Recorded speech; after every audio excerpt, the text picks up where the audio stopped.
So, I broke up with my obsessive boyfriend because he kept treating me bad and acting obsessive.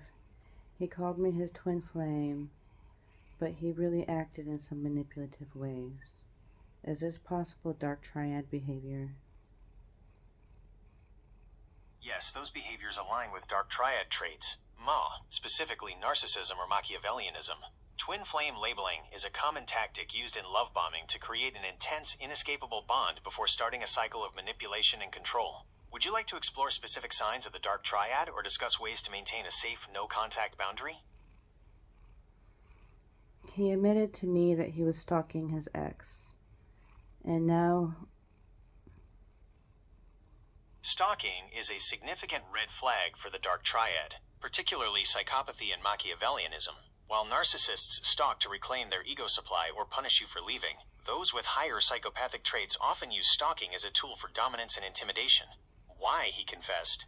Admitting to stalking an ex is rarely an honest confession. In these dynamics, it usually serves a purpose. Intimidation. It's a subtle warning that he is capable of tracking you if you leave. Testing boundaries.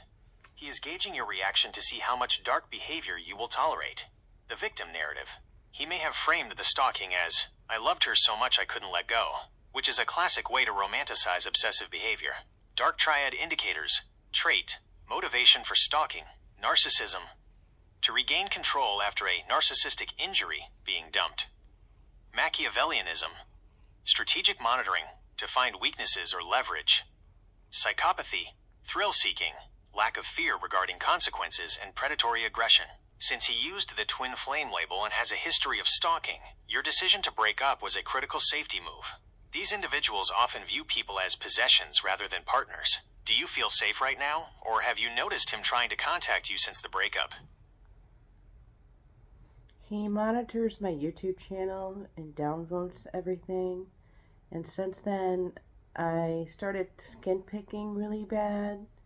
And now my bulimic purging has started back up. Is that self-harm?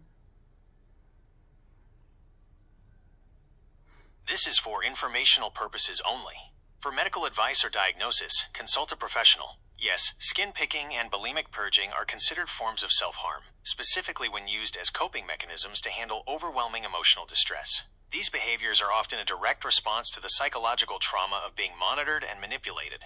When an obsessive partner takes away your sense of privacy and safety, your body may try to reclaim control or numb the anxiety through these self-destructive cycles. Why this is happening?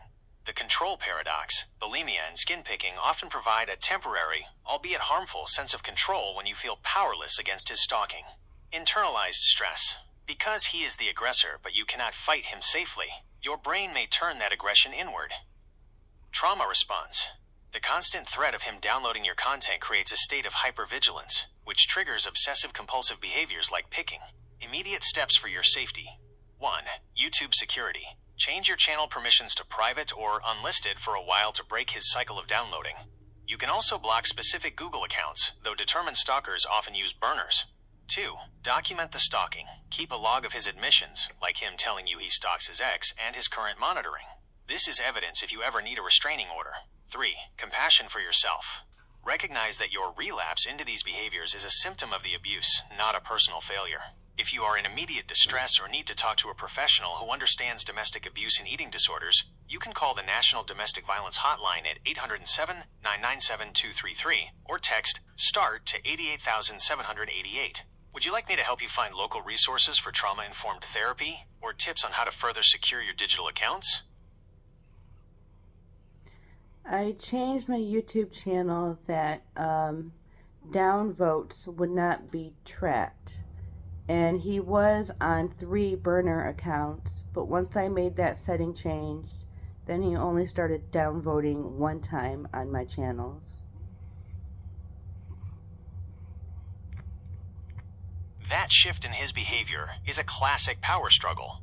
When you blocked his ability to see downvotes, you removed a feedback loop he used to measure his impact on you. Downloading your videos is his way of reclaiming control and ensuring he has a permanent piece of you that you can't delete. This relentless monitoring is a form of psychological warfare that directly fuels your skin picking and purging. By treating your content as a possession, he is trying to remain present in your life even though you've ended the relationship. Next steps for your well-being. Starve the habit. If possible, stop checking the analytics that show he is downloading your videos. Seeing his digital footprint keeps your nervous system in a state of high alarm. Digital cleanse. Consider setting your videos to private for 30 days. This blackout often causes obsessive stalkers to lose interest and move on when they can no longer get a reaction or new material. Address the self-harm. Since these behaviors are your body's way of processing his abuse, please reach out to a support group or counselor who specializes in complex PTSD or domestic abuse. Would you like me to help you draft a privacy plan for your channel or look up specialized support for recovering from narcissistic abuse? I really don't like this person anymore, and I definitely don't love him. That clarity is your greatest strength. Recognizing the lack of love and your genuine dislike for him is the first step toward breaking the psychological bond he's tried to create. Since he uses your digital presence to maintain control, the most effective way to protect your peace and reduce the urge to self-harm is to completely starve him of access. Would you like help setting your channel to private or finding ways to block his burner accounts? I can't believe he did this after he knows my ex before him stalked me and abused me so bad. That just says a lot about him. It says everything about him. He didn't see your past trauma as a reason to protect you, but as a asterisk blueprint for how to control you. Using your vulnerabilities against you is a hallmark of the Dark Triad, showing a complete lack of empathy and a desire for dominance. You are 100% right to be done with him. You deserve a life where your digital and physical space feels safe again. Would you like to talk about some strategies to fully disconnect your online presence from him so you can focus on healing your nervous system? I shouldn't have to leave my channel. He should leave. Just gonna have to get a restraining order.